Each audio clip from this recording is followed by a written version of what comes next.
I did 10 minutes, 1 hour, and 10 hours of practice, and this is what I learned.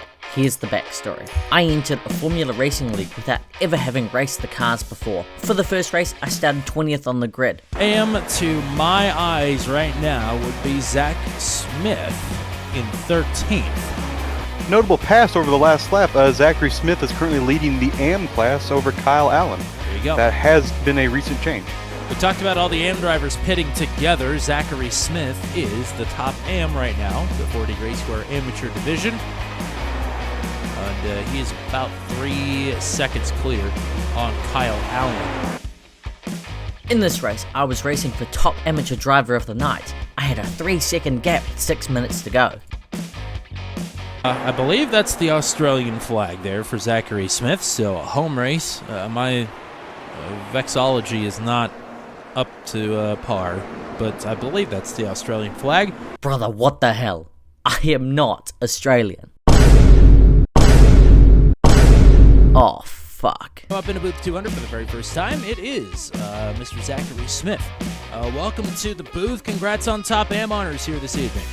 Due to messing around, I'm going to have to make sure that I'm very competitive each and every week, and that starts with doing a lot of practice. So without further ado, here is the 10 minutes of practice.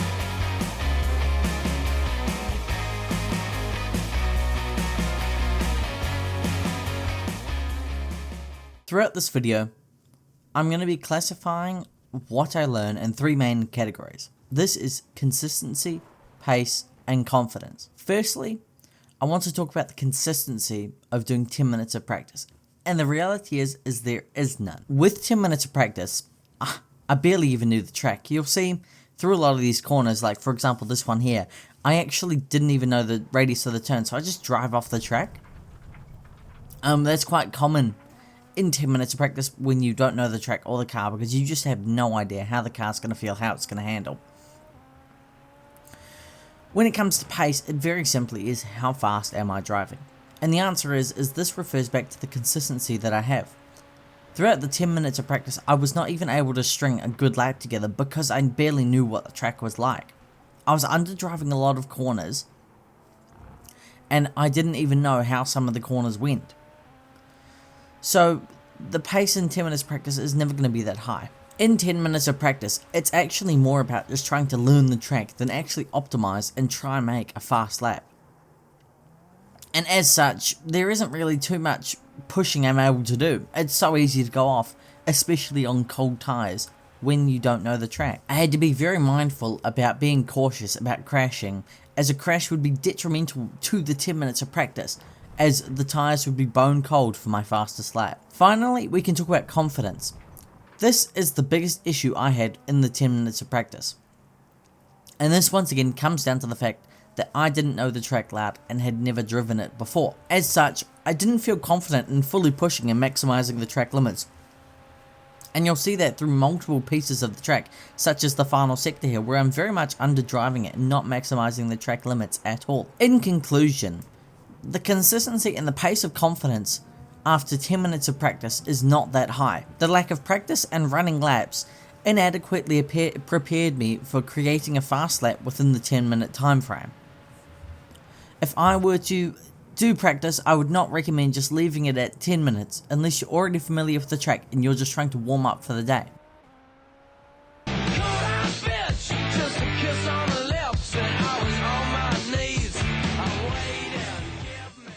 For the 1 hour of practice, we saw very much improved metrics of the 3 I said before.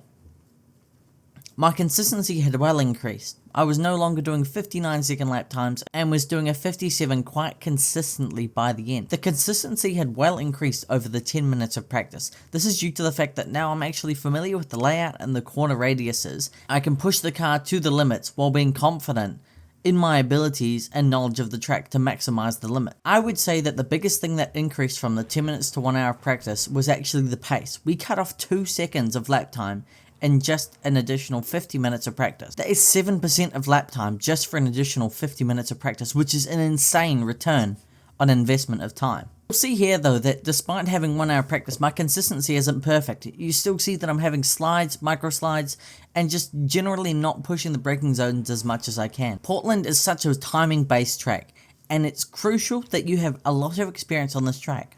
Instead of it being more about the technique in the hard braking zones, it's about getting your timings pin perfect to maximize the pace through each corner. Although, your inputs are still important, do not get that mistaken. The law of diminishing returns doesn't really apply to the 1 hour of practice. This is about as much as you can do while maximizing the rewards of doing these additional practices. So I recommend, at the bare minimum, that you should be doing 1 hour of practice. It will give you a good baseline to start each week with when you're trying to practice the track. After that, you can do some racing, and I find quite often that racing is actually a good way to pick up the pace because you can learn from other cars around you.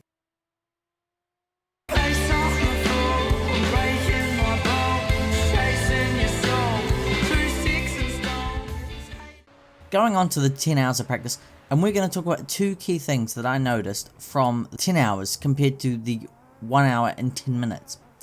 The first is, as I stated before, the law of diminishing returns. 10 hours of practice is a lot of practice, but the reality is I am not 10 times better than I was with 1 hour of practice. So the more practice you do, from 10 to 1 hour, the less each hour of practice is going to benefit you as a driver. So from the 10 minutes of practice to the 1 hour of practice, I gained 2 seconds. From the 1 hour of practice to the 10 hours of practice, I gained 0.8 seconds. I would be surprised if I gained any more than 0.3 seconds if I were to do 20 hours of practice that I was now able to do at the 10 hour mark.